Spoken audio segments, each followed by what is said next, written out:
বোন অভয়ার মা এবং বাবা এবারে প্রার্থী করবেন কিনা ভারতীয় জনতা পার্টির কেন্দ্রীয় নেতৃত্ব চূড়ান্ত অনুমোদন দেবেন। আমাদের যে বক্তব্য রাখার, আমি রাজ্য সভাপতি শ্রমিক ভট্টাচার্য, সুকান্ত মজুমদার কেন্দ্রীয় মন্ত্রী সহ আমাদের সংগঠনের যারা আছেন, অমিতাভ বাবু, সতীশ ধন, আমরা আমাদের ওপিনিয়ন আভ্যন্তরীণভাবে দিয়েছি, এটা সংবাদ মাধ্যমে দেওয়া যায় না। আমাদের যে দীর্ঘ প্রার্থী নির্বাচনের 1 মাসের প্রসেস, 5000 কার্যকর্তার ওপিনিয়ন সংগ্রহ, এটাতে আমরা কেউ কিন্তু কোথাও কোনো স্তরে প্রকাশ্যে কেউ বলিনি, কোনো সোশ্যাল মিডিয়াতে পোস্ট করিনি, হয় না। বিজেপি কমপ্লিটলি ডিসিপ্লিনড অর্গানাইজেশন এবং এখানে প্রার্থী চূড়ান্ত করেন রাষ্ট্রীয় অধ্যক্ষ নবীনজির পৌরোহিত্যে, প্রধানমন্ত্রী নরেন্দ্র মোদীজির উপস্থিতিতে কেন্দ্রীয় নির্বাচন কমিটি। অর্থাৎ প্রার্থী নির্বাচনের ব্যাপারটা আমাদের এখনো 38টা আসন ঘোষণা হয়নি। আমি আশা করছি, আমার সঙ্গে সুনীলজির কথা হয়েছে যে অতি সত্বর ঘোষণা হবে, কারণ এই 38টার মধ্যে বহু আসন রয়েছে যেগুলো খুব সম্ভাবনাময় আসন, বিজেপির দুর্গ। আর সেকেন্ডলি হচ্ছে আমাদের যেটা আপনি প্রশ্ন করেছেন তার উত্তর হলো বিজেপির পরম প্রাপ্তি অভয়ার বাবা মা ভারতীয় জনতা পার্টির প্রাথমিক সদস্যতা পদ তারা অনলাইনে নিয়েছেন 2 দিন আগে। এইটুকু আমি বলতে পারি, তারা বিজেপি পরিবারে সামিল হয়েছেন। একটা আইনি জটিলতার কথা শোনা যাচ্ছে ওনার প্রার্থী হওয়ার ক্ষেত্রে, মানে আমি এগুলো জানি না, বলবো। মমতা বন্দ্যোপাধ্যায় প্রচারে পিডব্লিউডি কে ব্যবহার করা হচ্ছে, আমি পোস্ট করেছি, করতে পারেন না।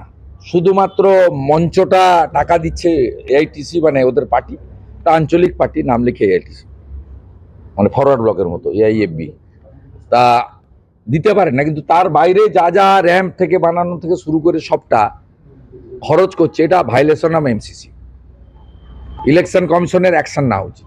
আজকে ফের মুখ্য সচিব বিপদে পড়বেন। আপনি যা এগুলো অ্যালাউ করছেন কেন আমি জানি না। আপনার উচিত সিও বা রাজ্যের অবজারভার সুব্রত গুপ্ত এদের সঙ্গে পরামর্শ করা। চিংড়িঘাটা মেট্রো মামলায় আবার রাজ্যকে ধমক দিয়েছে স্বাভাবিক, এইভাবে ডেভেলপমেন্ট আটকানো যায় না। এর আগে একটা থাপ্পড় পেয়েছে জাতীয় সুরক্ষার প্রশ্নে, সীমান্তে জমি দেওয়ার প্রশ্নে, আজকে আরেকটা থাপ্পড় খেয়েছে। এইরকম থাপ্পড় খেতে খেতে যাবেন। আর 4ঠা মের পরে ভারতীয় জনতা পার্টি এলে হাসিমারা এয়ারপোর্টের জন্য জমি দেবে, বাগডোগরা এয়ারপোর্টকে বাড়ানোর জন্য জমি দেবে, মালদা বালুরঘাট এয়ারপোর্ট চালু করার ব্যবস্থা করবে, কলাইকুণ্ডা এয়ারপোর্ট চালু করার জন্য জমি চেয়েছে 25 একর, সেটাও আমরা দেব। কলকাতা এয়ারপোর্টের আরেকটা নতুন এয়ারপোর্ট করার জন্য জমি চেয়েছে ভারত সরকার, সেটাও আমরা দেব। 61টা হিলি বালুরঘাট থেকে, পাঁশকুড়া থেকে ইড়পালা হয়ে ঘাটাল পর্যন্ত, আমাদের নন্দকুমার থেকে ময়না হয়ে বলাইপন্ডা পর্যন্ত, আমাদের জলঙ্গি, ডোমকল, রানীনগরের রেলপথ থেকে শুরু করে 61টা রেলপথের যে জমি আটকে রেখেছে এই তৃণমূল কংগ্রেস সরকার, আমরা 60 দিনের মধ্যে সরকার হওয়ার জমি রেলকে দেব, বন্দরকে দেব, জাতীয় সড়ককে দেব, এবং ডিপসি পোর্টের জন্য যেখানে যেখানে বন্দর, কুলপি ডিপসি বোট সহ যেখানে যেখানে বন্দর করার জন্য পেন্ডিং ফেলে রেখেছে এই নেগেটিভ সরকার, নো সরকার।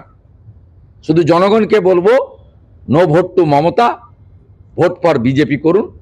বাকি রাজ্য কিভাবে দ্রুততার সঙ্গে এগিয়ে যাবে উত্তরপ্রদেশ, মহারাষ্ট্রের মতো, সেটা শুধু দেখতে থাকুন। আজকে ফের আরজি করে আবার একটা মর্মান্তিক মৃত্যু, এবং শৌচাগারে 100 মিটার দূরে শৌচাগারে নিয়ে যাওয়া হয় এবং তারপরে তার মৃত্যুর অভিযোগ। এবং রোগী কল্যাণ সমিতির পক্ষ থেকে অতীন ঘোষ তিনি বলছেন যে এটা এমএসবি জানতো এবং এমএসবি কোনো ব্যবস্থা নেয়নি। একে অপরের ঘাড়ে দোষ চাপানো, যেমন বিনীত গোয়েলরা অপকর্ম করেছে, সঞ্জয়ের ঘাড়ে দোষ চাপিয়েছে। সন্দীপ ঘোষরা অপকর্ম করেছে, অন্য লোকের ঘাড়ে দোষ চাপিয়েছে। এত বরাবর এই জিনিসই এই সরকার করে। সব দোষের মূলে একজন 15 বছর ধরে স্বাস্থ্য এবং পুলিশ মন্ত্রী থাকা রাজ্যের মুখ্যমন্ত্রী মমতা ব্যানার্জি। যে গুরুদায়িত্ব আমি 21-এ নন্দীগ্রামে পালন করেছি, সেই গুরুদায়িত্ব আমি ভবানীপুরে এবারে পালন করব।